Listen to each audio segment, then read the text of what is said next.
Trump ప్రకటన ఒక పక్కన మీరు మీ దగ్గర ఉన్నటువంటి వాళ్ళందరినీ వెనక్కి పిలిపించండి అని చెప్పుకొచ్చారు. ట్రంప్ విమానాలు బయలుదేరిన వాటిని వెనక్కి పిలిపించమన్నారు.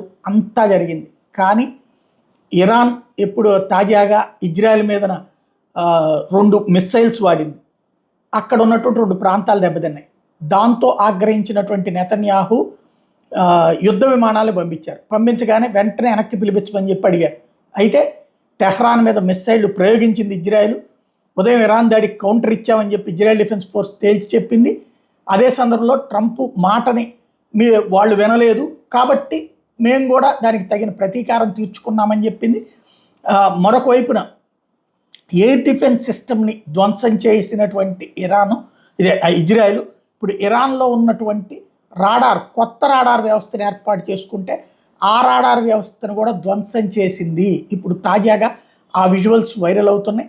ప్రత్యేకించి అదంతా కూడా చెప్పినట్టయింది. కాల్పుల విరమణ అన్నది ఇద్దరూ పాటించలేదు, అటు ఇరాను ఇటు ఇజ్రాయెల్. ట్రంప్ మాత్రం ఆ స్టేట్మెంట్లు ఇస్తానే ఉన్నాడు. 2 దేశాల క్షిపణి దాడులతో మరొకసారి ఉద్రిక్తత పెరిగింది.